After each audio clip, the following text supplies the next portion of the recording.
Hey guys, welcome to my channel. In this video, you'll have a clear, practical way to use journaling to build confidence in a way that actually works. Because confidence is like a catalyst. It determines our performance in real life, and most of the time our insecurities are not even real. Our brain magnifies them because it is influenced by the perfection that exists in the external world. This journaling process will reset how you feel about yourself and will guarantee a boost in your confidence by the end of this video. And if I have to share my personal experience, as soon as 2026 started, I graduated and I was not satisfied with my subject, my bachelor's degree, or the direction my career was going in. Now, I'm not going to mention my profession here, but I had always wanted to become a nutritionist. And when I was pushed into something I deeply despised, it genuinely felt like everything had stopped. Not in a dramatic way, but because I was watching my friends move forward, succeed, earn, and enjoy their lives, I literally felt behind, and I just realized I was not behind because I was not capable. I was behind because I was stuck. And that is when my confidence really started breaking down.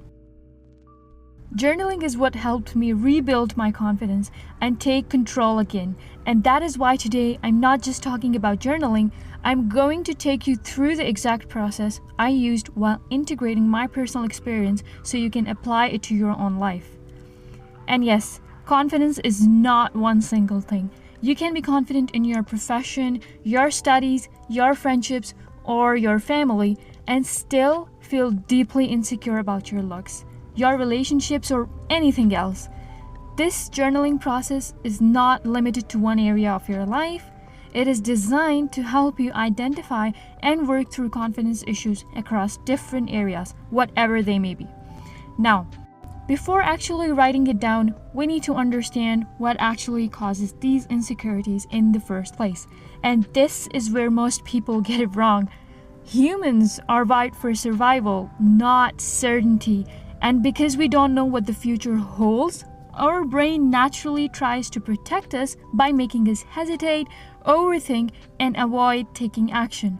The problem is that when we don't take action, even small action, our brain starts interpreting that as evidence that we are not capable, and over time, this creates self-doubt, hesitation, and a lack of confidence. So confidence doesn't disappear randomly. It slowly fades when fear keeps us stuck, and that is exactly what we're going to reverse using journaling. And even psychology supports journaling. It talks about 3 things. Number 1, it creates written evidence of competence, because confidence grows when the brain sees proof and not motivation. This is called self-efficacy. Writing down your actions, progress, or past successes provides tangible proof that you can handle challenges. Seeing your wins on paper convinces your brain that yes, you can do this, which is the core of confidence. Number 2, this is called exposure in cognitive processing. And let me remind you, it is also used in therapies like CBT for anxiety. It reduces fear of the unknown, and psychology shows that writing makes uncertainty feel manageable instead of threatening. Exposure in psychology is about confronting thoughts, feelings, or scenarios instead of avoiding them. It is the act of understanding, organizing, and interpreting these thoughts. Writing about fears, uncertain futures, or what ifs gives your brain a safe space to process uncertainty. So in a nutshell, putting your fears on paper is like showing your brain this is scary, but it is manageable, which lowers hesitation and builds confidence.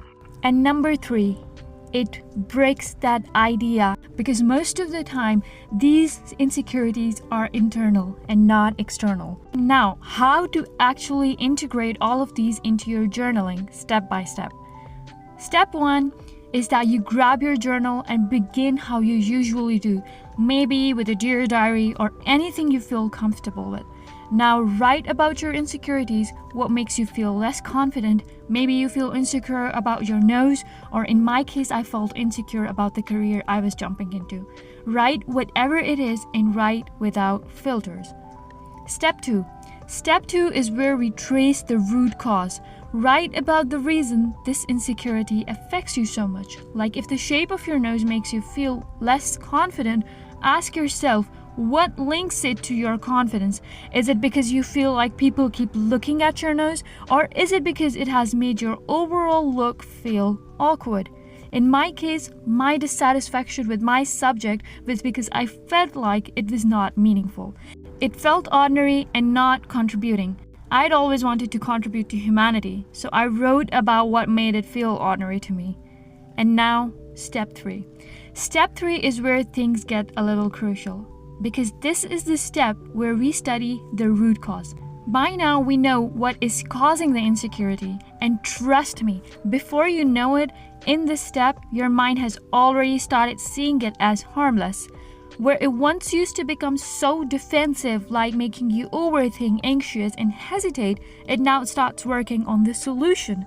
So now, during the writing process, and this might come as a bit controversial, because in this step, I need you to compare yourself to others.